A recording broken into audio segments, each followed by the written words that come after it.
Un homme riche est abordé par une mendiante qui lui dit « Je suis enceinte », mais quand il découvre qui elle est, mais avant de continuer notre histoire, pensez à vous abonner à la chaîne. Alexandre Dubois, un homme dans la quarantaine, est l'incarnation même du succès.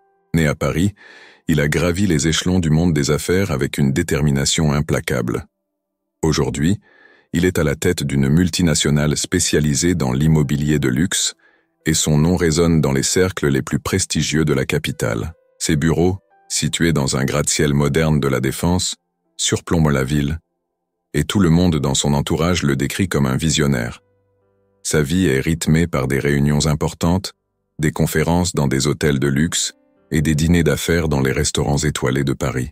Pourtant, malgré cette vie apparemment parfaite, quelque chose ne va pas. Alexandre ressent un vide profond qu'il peine à combler. Bien que son visage soit souvent affiché dans les magazines d'affaires, avec des titres le qualifiant d'homme du moment, il sait que sa réussite matérielle ne suffit pas à le rendre heureux.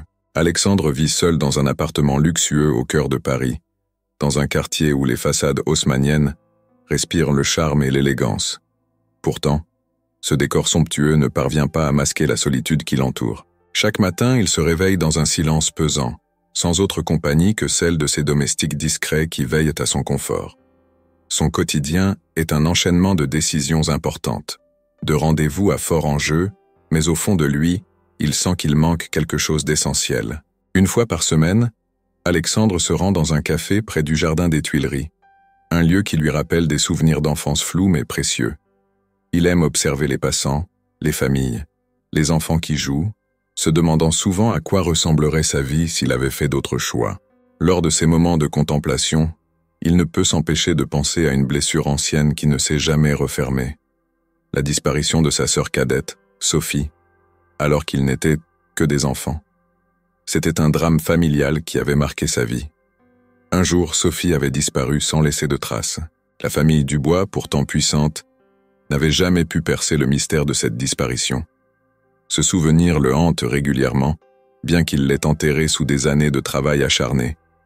Pour Alexandre, cette blessure, bien que lointaine, continue de façonner son existence. Il se demande souvent si sa quête incessante de réussite n'est pas une manière de compenser cette perte tragique. Son entourage n'est pas au courant de cette tragédie. Alexandre est un homme discret qui ne se confie jamais sur sa vie privée. Ses associés le connaissent comme un homme de tête, froid et calculateur, tandis que ses rares amis le voient comme quelqu'un de distant mais loyal. Cependant, personne ne sait vraiment ce qui se passe dans son cœur. Personne ne connaît le poids du passé qu'il porte en silence. Alors qu'il se rend à un gala de charité organisé par une association parisienne, Alexandre ne se doute pas que sa vie est sur le point de basculer, que ce vide intérieur qu'il ressent depuis des années est sur le point d'être confronté à une réalité bien plus troublante qu'il ne pourrait l'imaginer. La nuit du gala est animée. Alexandre arrive dans une voiture de luxe, habillé avec une élégance sobre qui reflète son statut. Il est accueilli par des visages familiers, d'autres figures influentes de la haute société parisienne. Le lieu, un hôtel particulier somptueusement décoré pour l'occasion, est rempli de conversations brillantes et de sourires mondains.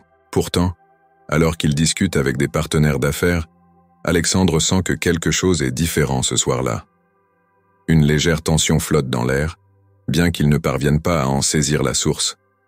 En circulant parmi les invités, un verre de champagne à la main, ses pensées dérivent vers sa sœur.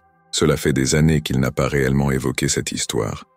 Après la disparition de Sophie, ses parents, dévastés, avaient tout mis en œuvre pour la retrouver. Des détectives privés, des annonces publiques, des fouilles, en vain. Peu à peu, la famille Dubois s'était résignée à vivre avec ce drame. Mais pour Alexandre, chaque événement familial, chaque réunion de famille était teintée par l'absence de Sophie. Ce soir, l'ambiance festive du gala contraste cruellement avec le vide qu'il ressent en pensant à elle. Soudain, alors qu'il décide de quitter la salle pour prendre un peu l'air, un souvenir lointain ressurgit. Une journée d'été dans un parc, Sophie et lui jouant à cache-cache. Elle riait, insouciante, avec ses cheveux blonds volant au vent. Il se rappelle encore de son rire cristallin, du bonheur simple qu'il partageait. C'est le dernier souvenir clair qu'il garde d'elle avant ce jour fatidique où elle a disparu. Sortant du brouillard de ses pensées, Alexandre se dirige vers la sortie. Il a besoin de s'éloigner de cette foule, de l'agitation qui le fait se sentir encore plus seul. Une fois dehors, dans l'air frais de la nuit parisienne, il marche sans but précis, traversant les rues éclairées par les réverbères. La ville, habituellement réconfortante, semble lui peser ce soir-là. Il s'arrête finalement près d'une petite place, où trône une fontaine. L'eau qui coule doucement lui apporte une forme de paix momentanée. C'est à ce moment que tout bascule. Alors qu'il s'apprête à rentrer chez lui, une silhouette sort de l'ombre. Une jeune femme, sale et vêtue de vêtements en lambeaux, l'aborde brusquement. Sa voix est tremblante, presque désespérée. « Monsieur, je suis enceinte. » Il n'est pas habitué à ce genre d'interaction, encore moins avec quelqu'un qui semble être dans une telle détresse. La femme, qui semble avoir à peine 30 ans, a le visage marqué par la fatigue et la pauvreté. Pourtant, quelque chose dans son regard attire immédiatement l'attention d'Alexandre. Il y a une lueur de familiarité dans ses yeux, comme un écho du passé qu'il ne peut ignorer. La femme, qui semble s'appeler Emma, continue de le fixer intensément. Alexandre reste immobile, partagé entre la confusion et une étrange sensation qu'il n'arrive pas à identifier. Le fait qu'elle ait mentionné sa grossesse ajoute une couche supplémentaire de complexité à cette rencontre. Est-elle en train de lui demander de l'aide? Est-ce une ruse? Dans son milieu, il est courant de croiser des personnes cherchant à exploiter la générosité des riches, mais il y a quelque chose chez Emma qui l'empêche de la rejeter d'un simple revers de main. « Je suis désolée de vous aborder ainsi, mais je ne sais plus quoi faire », dit-elle d'une voix brisée. Alexandre, encore méfiant, lui demande calmement « Pourquoi m'avoir choisi, moi? Il y a tant de monde à Paris. La plupart des gens le voient comme un homme distant, peut-être même un peu froid. Pourtant, cette femme, cet inconnu à l'apparence misérable, semble percevoir quelque chose en lui que les autres ne voient pas. Il la regarde de plus près. Son visage est sale, ses cheveux en bataille, mais il y a quelque chose d'étrangement familier dans ses traits. Une pensée fugace lui traverse l'esprit, mais il la repousse rapidement. « Ce n'est pas possible », se dit-il intérieurement. « Je peux vous offrir un repas si c'est ce que vous cherchez », propose-t-il finalement, sans savoir pourquoi il se montre aussi charitable. Emma baisse les yeux, visiblement soulagée. « Merci, je n'ai pas mangé depuis 2 jours. » Il cherche à comprendre pourquoi cette rencontre l'affecte autant. Pourquoi ressent-il cette étrange connexion avec elle? Pendant le repas, Emma mange avec appétit, mais reste silencieuse, comme si elle portait un fardeau trop lourd à partager. Alexandre décide alors de poser des questions plus par curiosité que par politesse. « Depuis combien de temps êtes-vous à la rue ?» Il n'insiste pas, mais intérieurement, il se promet de découvrir qui est réellement cette femme. Après leur première rencontre au bistrot, Alexandre ne peut s'empêcher de penser à Emma. Son histoire énigmatique et son regard troublé laissent une empreinte indélébile dans son esprit. Il ressent une curiosité irrésistante mêlée à une inquiétude grandissante. Alexandre, habitué à contrôler chaque aspect de sa vie, se retrouve déstabilisé par cette rencontre inattendue avec une inconnue prétendant être enceinte. Le lendemain matin, Alexandre se réveille tôt, son esprit encore hanté par les échanges avec Emma. Il passe en revue mentalement les événements de la veille, tentant de comprendre pourquoi cette femme l'a approché de cette manière. Ses pensées le ramènent à sa sœur disparue, Sophie. Une pensée qu'il avait longtemps enfouie sous le poids de ses responsabilités professionnelles et de sa quête incessante de succès. Décidé à apporter son aide, Alexandre retourne au bistrot où il a rencontré Emma. Il espère la retrouver et en savoir plus sur sa situation. En entrant, il remarque immédiatement l'ambiance chaleureuse du lieu, contrastant avec la froideur de ses propres sentiments.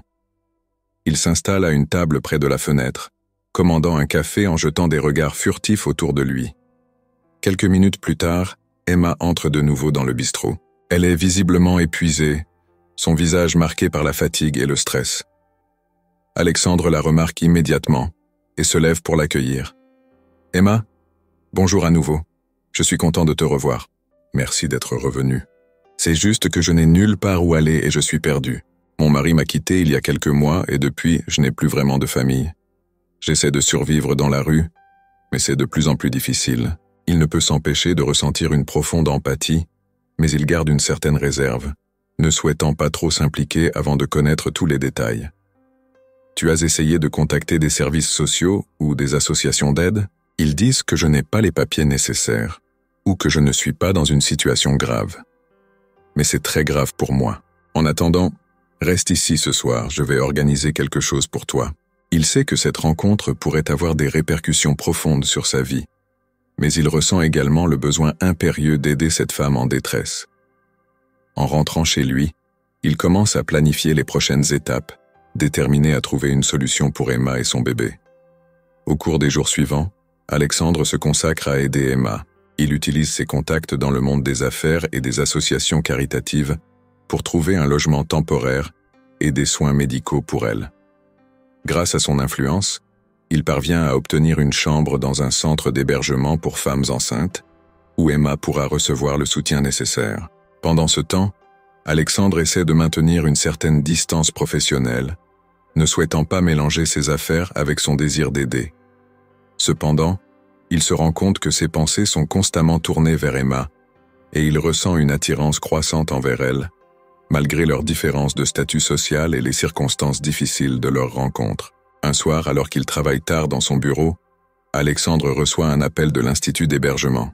« Monsieur Dubois, nous avons besoin que vous veniez immédiatement. Emma a été agressée hier soir. » Il découvre qu'Emma a été attaquée par un groupe de personnes cherchant à l'intimider pour qu'elle abandonne son bébé. Malgré ses blessures mineures, elle est visiblement choquée et effrayée. « Que s'est-il passé ?» demande-t-il avec inquiétude. « Je ne sais pas exactement, » répond Emma en tremblant. « Ils m'ont dit de partir, que je n'avais pas le droit de rester ici avec mon bébé.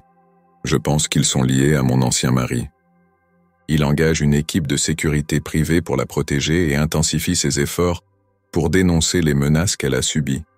De plus, il commence à organiser des rendez-vous avec des avocats spécialisés dans les droits des femmes et des réfugiés afin d'assurer qu'Emma puisse obtenir le soutien légal nécessaire. Pendant ce temps, les pensées d'Alexandre deviennent de plus en plus envahissantes. Il se remémore des fragments de son passé, se demandant s'il y a un lien entre Emma et sa sœur disparue, Sophie.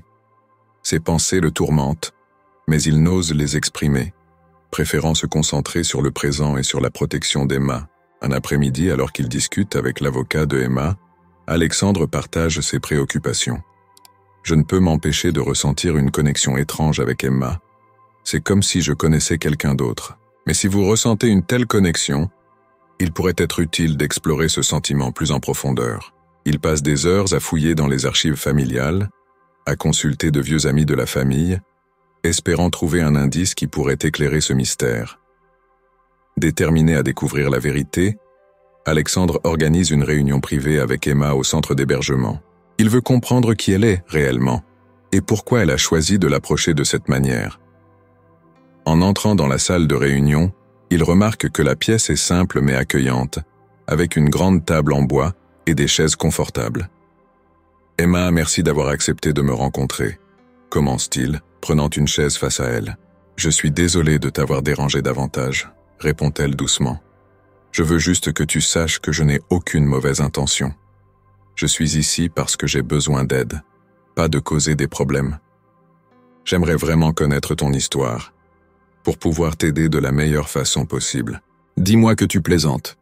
L'année dernière, j'ai appris que tu étais à Paris et j'ai décidé de te chercher, même si cela signifiait vivre dans la rue. Après l'accident, notre famille l'a changé et j'ai perdu tout contact. J'ai dû me débrouiller seul et il a été difficile de retrouver quelqu'un comme toi. Quand j'ai appris que tu étais si prospère, j'ai pensé que tu pourrais m'aider, même si cela signifiait prendre ce risque. Pourquoi ne pas m'avoir parlé plus tôt?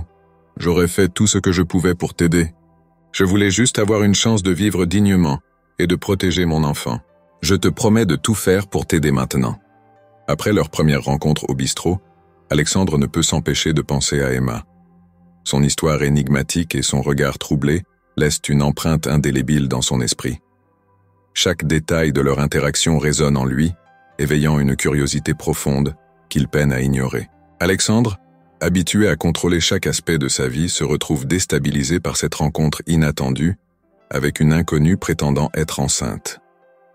Le lendemain matin, Alexandre se réveille tôt, son esprit encore hanté par les échanges avec Emma. Il passe en revue mentalement les événements de la veille, tentant de comprendre pourquoi cette femme l'a approché de cette manière. Ses pensées le ramènent à sa sœur disparue, Sophie, une pensée qu'il avait longtemps enfouie sous le poids de ses responsabilités professionnelles et de sa quête incessante de succès. Bien qu'il ne l'ait jamais complètement oublié, les souvenirs flous de son enfance et de leur lien familial commencent à ressurgir avec une intensité inattendue. Décidé à apporter son aide, Alexandre retourne au bistrot où il a rencontré Emma. Il espère la retrouver et en savoir plus sur sa situation. En entrant dans le lieu animé, il remarque immédiatement l'ambiance chaleureuse, contrastant avec la froideur de ses propres sentiments. Il s'installe à une table près de la fenêtre, commandant un café en jetant des regards furtifs autour de lui, cherchant Emma parmi les visages familiers et les inconnus. Quelques minutes plus tard, Emma entre de nouveau dans le bistrot. Elle est visiblement épuisée, son visage marqué par la fatigue et le stress. Alexandre la remarque immédiatement et se lève pour l'accueillir. « Emma, bonjour à nouveau. Je suis content de te revoir. » Emma prend une profonde inspiration, semblant rassembler son courage. « Je suis vraiment désolé de t'avoir dérangé ainsi. C'est juste que je n'ai nulle part où aller et je suis perdue. » « Je m'appelle Emma et je suis enceinte. Mon mari m'a quittée il y a quelques mois et depuis, je n'ai plus vraiment de famille. J'essaie de survivre dans la rue, mais c'est de plus en plus difficile. » Il ne peut s'empêcher de ressentir une profonde empathie, mais il garde une certaine réserve, ne souhaitant pas trop s'impliquer avant de connaître tous les détails. « Tu as essayé de contacter des services sociaux ou des associations d'aide ? » Ils disent que je n'ai pas les papiers nécessaires ou que je ne suis pas dans une situation grave. Mais c'est très grave pour moi. En attendant, reste ici ce soir. Je vais organiser quelque chose pour toi. Ne t'inquiète pas, je vais faire de mon mieux. La similitude entre Emma et Sophie, sa sœur disparue, hante ses pensées, même s'il ne peut encore établir de lien concret. Au cours des jours suivants, Alexandre se consacre à aider Emma, utilisant ses contacts dans le monde des affaires et des associations caritatives. Il parvient à lui obtenir une chambre temporaire dans un centre d'hébergement pour femmes enceintes. Cet établissement offre non seulement un toit, mais aussi un soutien médical et psychologique, ce qui est essentiel pour Emma et son futur enfant. Pendant ce temps, Alexandre essaie de maintenir une certaine distance professionnelle, ne souhaitant pas mélanger ses affaires avec son désir d'aider. Cependant, il se rend compte que ses pensées sont constamment tournées vers Emma, et il ressent une attirance croissante envers elle, malgré leurs différences de statut social et les circonstances difficiles de leur rencontre. Un soir, alors qu'il travaille tard dans son bureau, Alexandre reçoit un appel de l'Institut d'hébergement. « Monsieur Dubois, nous avons besoin que vous veniez immédiatement. Emma a été agressée hier soir. » Il découvre qu'Emma a été attaquée par un groupe de personnes cherchant à l'intimider pour qu'elle abandonne son bébé. Malgré ses blessures mineures, elle est visiblement choquée et effrayée. « Que s'est-il passé ?» demande-t-il avec inquiétude. « Je ne sais pas exactement, » répond Emma en tremblant. « Ils m'ont dit de partir, que je n'avais pas le droit de rester ici avec mon bébé. Je pense qu'ils sont liés à mon ancien mari. » Il engage une équipe de sécurité privée pour la protéger et intensifie ses efforts pour dénoncer les menaces qu'elle a subies. De plus, il commence à organiser des rendez-vous avec des avocats spécialisés dans les droits des femmes et des réfugiés, afin d'assurer qu'Emma puisse obtenir le soutien légal nécessaire. Pendant ce temps, les pensées d'Alexandre deviennent de plus en plus envahissantes. Il se remémore des fragments de son passé, se demandant s'il y a un lien entre Emma et sa sœur disparue, Sophie. Ses pensées le tourmentent, mais il n'ose les exprimer, préférant se concentrer sur le présent et sur la protection d'Emma. Un après-midi, alors qu'il discute avec l'avocat d'Emma, Alexandre partage ses préoccupations. Je ne peux m'empêcher de ressentir une connexion étrange avec Emma. C'est comme si je connaissais quelqu'un d'autre. Mais si vous ressentez une telle connexion, il pourrait être utile d'explorer ce sentiment plus en profondeur. Il passe des heures à fouiller dans les archives familiales, à consulter de vieux amis de la famille, espérant trouver un indice qui pourrait éclairer ce mystère.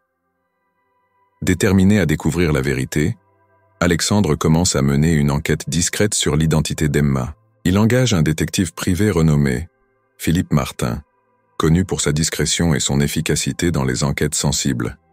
Ensemble, ils élaborent un plan pour retracer les origines d'Emma et comprendre pourquoi elle a choisi de l'approcher de cette manière.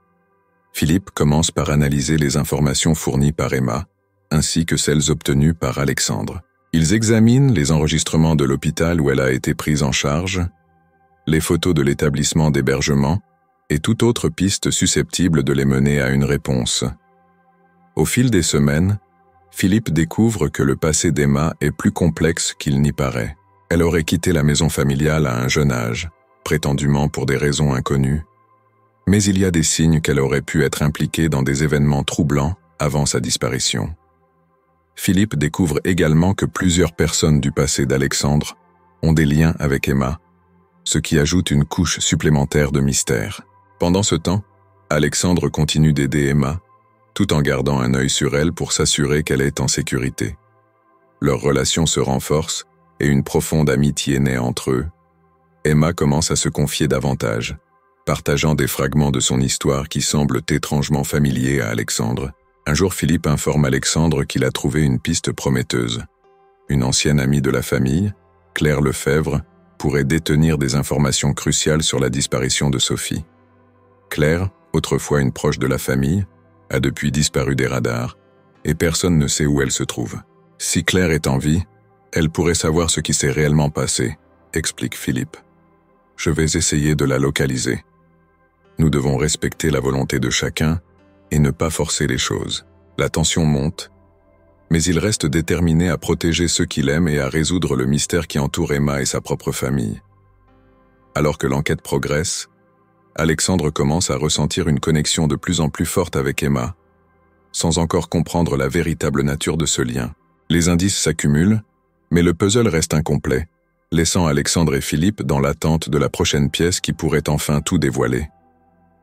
Après plusieurs semaines d'enquête minutieuse, Alexandre et Philippe parviennent à localiser Claire Lefebvre, l'ancienne amie de la famille Dubois, désormais vivant discrètement dans un petit village en Bretagne. Claire, une femme dans la cinquantaine au visage marqué par les années et les épreuves, accueille chaleureusement Alexandre et Philippe chez elle. Son domicile est un charmant cottage entouré de jardins luxuriants, contrastant avec l'image austère que le couple avait en tête.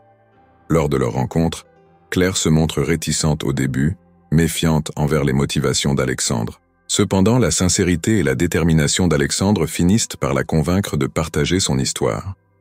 Elle commence à raconter les événements tumultueux qui ont suivi la disparition de Sophie. C'était une nuit sombre et orageuse quand Sophie a disparu, raconte Claire, sa voix tremblante d'émotion. Nous étions tous au parc, et il y avait une agitation inhabituelle. Des personnes que je ne reconnaissais pas traînaient autour. Sophie a disparu sans laisser de traces, et depuis, personne n'a pu la retrouver. Est-ce que vous avez eu des ennemis ou des personnes qui auraient pu vouloir lui faire du mal? Il avait ses propres ambitions et ne supportait pas que Sophie prenne une place importante dans la famille. Il y avait aussi des affaires familiales troubles, des secrets que nous ne pouvions révéler. Il est possible? Il avait tout intérêt à éliminer toute menace à ses projets. Après la disparition de Sophie, il a commencé à s'éloigner de la famille, investissant davantage dans ses entreprises douteuses. Si Emma est effectivement sa sœur, cela expliquerait les similitudes troublantes entre elle et les sentiments contradictoires qu'il éprouve depuis leur rencontre. Il se tourne vers Emma, qui observe silencieusement, les yeux remplis d'émotion. « Emma, Claire pense que tu es ma sœur, Sophie. Est-ce vrai ?» demande-t-il avec une voix tremblante. Emma reste silencieuse un moment, puis éclate en sanglots. « Oui, Alexandre, je suis ta sœur. Je n'ai jamais pu te retrouver plus tôt. Après la disparition de notre mère et les tensions avec notre oncle, j'ai dû partir pour me protéger, ainsi que mon enfant. Je ne savais pas que tu existais. Pourquoi ne pas m'avoir contacté autrement? Lorsque j'ai appris que tu étais ici et que tu avais les ressources pour m'aider, j'ai pris le risque de venir te voir, même si cela signifiait me présenter de cette manière. Nous devons maintenant trouver un moyen de protéger Emma et son enfant, tout en révélant la vérité sur la disparition de Sophie. Il décide de collaborer avec Claire et Philippe pour démanteler les affaires illégales de Julien et assurer la sécurité de sa sœur et de son futur enfant. Avec la révélation de l'identité d'Emma comme étant Sophie, Alexandre et Philippe comprennent que leur enquête est loin d'être terminée. Ils doivent désormais affronter les conséquences de cette vérité éclatante, tout en protégeant Sophie et son enfant des représailles potentielles de l'oncle Julien. Alexandre organise une réunion privée avec Philippe et Claire dans le bureau luxueux de sa société immobilière. Nous devons agir rapidement et discrètement pour éviter que Julien ne découvre notre alliance, commence-t-il. sa voix empreinte de détermination. Nous avons les preuves des activités illégales de Julien, mais il est bien connecté. Si nous ne sommes pas prudents, il pourrait tenter de nous faire taire. Nous devons utiliser les preuves de manière stratégique. Collaborer avec des autorités indépendantes et médiatiser l'affaire pourrait mettre une pression suffisante pour le contraindre à se rendre. Je peux faciliter la diffusion des informations sans que cela semble venir directement de nous. Pendant ce temps, Alexandre commence à revoir les anciens dossiers de la famille Dubois, cherchant des indices supplémentaires sur les raisons profondes de la disparition de Sophie. Il découvre des correspondances cachées, des contrats douteux et des transactions financières suspectes qui lient Julien à des réseaux criminels internationaux. Ces découvertes renforcent sa détermination à démanteler les activités de son oncle une bonne fois pour toutes. Un soir, alors qu'il travaille tard, Alexandre reçoit un appel urgent de Claire. « Alexandre, nous avons une piste.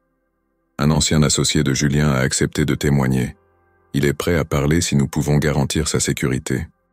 Il partage des informations cruciales sur les opérations illégales de Julien, confirmant leur implication dans des affaires de corruption, de blanchiment d'argent et de trafic international.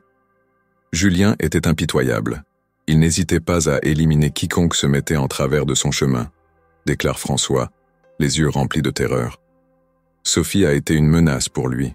Elle refusait de participer à ses activités, et c'est pour cela qu'il l'a forcée à partir. La coopération de François représente un tournant décisif dans leur enquête, ouvrant la voie à une arrestation imminente de Julien. Avec toutes les preuves rassemblées et les témoignages recueillis, Alexandre, Philippe et Claire mettent en œuvre leur plan pour exposer publiquement les activités criminelles de Julien Dubois. Ils organisent une conférence de presse où Alexandre prendra la parole pour révéler la vérité, soutenu par les documents et les témoignages de François. Le jour de la conférence, l'atmosphère est tendue. Les médias affluent de partout, impatients de couvrir cette affaire sensationnelle. Alexandre se tient devant une assemblée de journalistes, le cœur battant la chamade. À ses côtés, Sophie, désormais sereine malgré les épreuves, observe la foule avec une détermination renouvelée. « Mesdames et messieurs, merci d'être présents aujourd'hui. Je suis ici pour révéler une vérité qui a longtemps été dissimulée. Mon oncle Julien Dubois a été impliqué dans des activités criminelles qui ont non seulement détruit notre famille, mais aussi causé du tort à de nombreuses autres personnes. Chaque élément renforce l'accusation contre Julien, dévoilant l'étendue de sa corruption et de ses manipulations. » Sophie prend alors la parole, apportant une dimension personnelle et émotionnelle à la conférence. « Mon frère et moi avons été séparés par la cruauté et l'ambition de notre oncle. J'ai dû fuir pour ma sécurité et celle de mon enfant. Mais aujourd'hui, grâce au courage d'Alexandre et à l'aide de ceux qui nous soutiennent, nous pouvons enfin mettre fin à ce cauchemar. » Il attend. Cependant, malgré le succès apparent de leur démarche, une tension palpable persiste au sein de la famille Dubois. Quelques jours après la conférence, Alexandre reçoit un appel inattendu. C'est Sophie qui l'appelle, sa voix tremblante d'émotion. « Alexandre, j'ai besoin de te parler, c'est important. » Sans hésiter, il organise une rencontre privée avec elle dans leur ancienne maison familiale, un manoir majestueux situé à la périphérie de Paris. En entrant dans le salon, Alexandre remarque l'atmosphère lourde qui règne. Sophie est assise près de la cheminée, son regard fixé sur les flammes dansantes. Elle semble distante, comme si elle portait un poids invisible. Alexandre s'assoit en face d'elle, sentant l'intensité du moment. « Sophie, qu'est-ce qui ne va pas ?» demande-t-il doucement, prenant sa main dans la sienne. Elle soupire profondément, ses yeux remplis de tristesse.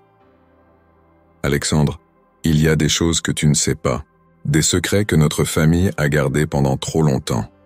Il y a d'autres membres de notre famille qui ont contribué à l'effondrement de notre réputation et de nos entreprises. Je voulais protéger notre nom, mais cela a causé tellement de souffrances, y compris la mienne. Nous aurions pu affronter cela ensemble. Ils se rendent compte que leur relation, déjà fragile, a besoin d'être reconstruite sur des bases de vérité et de confiance. Je suis désolé, Sophie. Je n'aurais jamais dû te laisser porter ce fardeau seul. Nous allons résoudre cela ensemble. » Avec les nouvelles informations fournies par Sophie, Alexandre et Philippe redoublent d'efforts pour démanteler les réseaux criminels restants au sein de la famille Dubois. Ils décident de cibler les autres membres impliqués, utilisant les preuves accumulées pour bâtir un dossier solide contre eux. Un soir, alors qu'ils analysent les documents dans le bureau d'Alexandre, Philippe découvre une correspondance cachée entre Julien et un certain monsieur Leblanc, un homme influent dans le milieu politique parisien. Cette correspondance révèle des plans pour étendre leurs activités illégales à l'international, impliquant des investissements dans des projets fictifs et le blanchiment d'argent à grande échelle. « Regarde ça, Alexandre », dit Philippe en pointant les documents.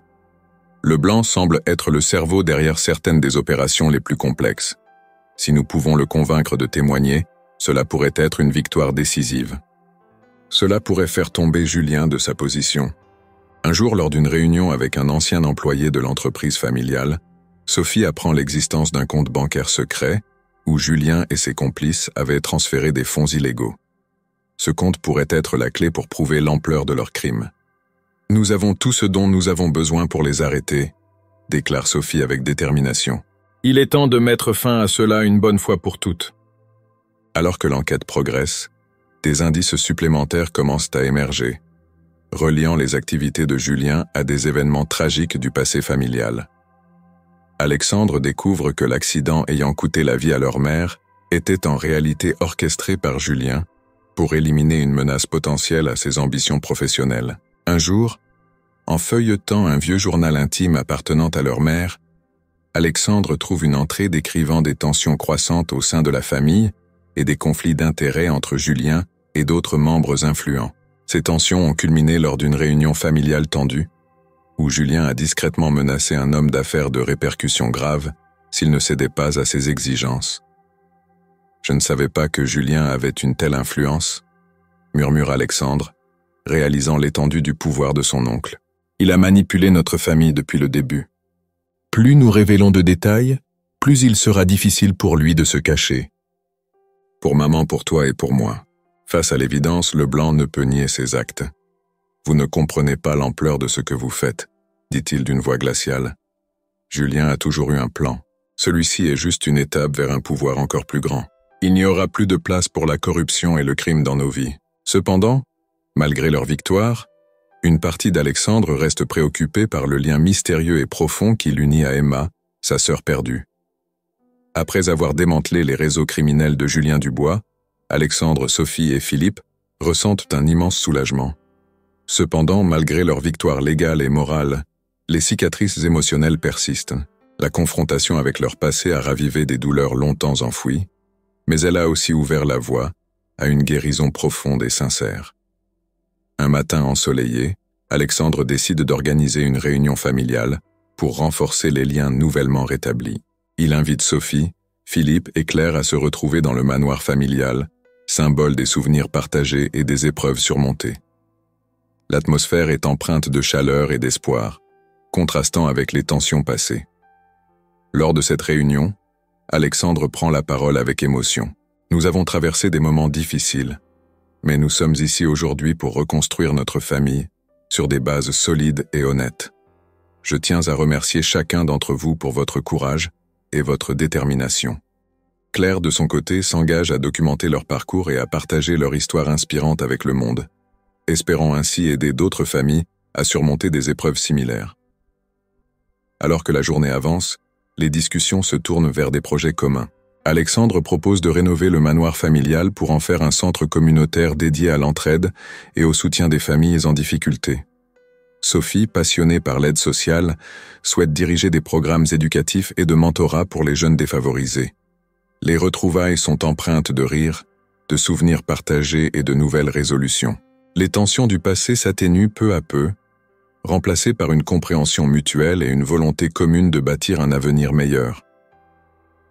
La famille Dubois, autrefois fragmentée par les ambitions et les secrets, se retrouve soudée par l'amour, le pardon et la détermination à ne plus laisser les erreurs du passé dicter leur présent. La nouvelle réconciliation de la famille Dubois se propage rapidement, touchant tous ceux qui les entourent. Les amis proches, les anciens associés, et même certains membres de la communauté locale expriment leur soutien et leur admiration pour le courage dont ils ont fait preuve. Les médias, initialement attirés par les scandales et les drames, commencent à mettre en lumière leur histoire de rédemption et de résilience. Lors d'un dîner organisé au manoir familial, plusieurs amis et proches viennent féliciter Alexandre et Sophie. Parmi eux, Marguerite, la vieille dame qui avait joué un rôle crucial dans le soutien d'Alexandre et d'Élise, arrive avec un sourire bienveillant. « Je suis tellement fier de vous deux. Vous avez montré que, malgré les épreuves, l'amour et la famille peuvent triompher de tout. Je suis heureux de voir que vous avez trouvé la paix et le bonheur. » Au-delà des félicitations, certaines personnes partagent leurs propres histoires de résilience, créant un sentiment de communauté et de solidarité autour de la famille Dubois.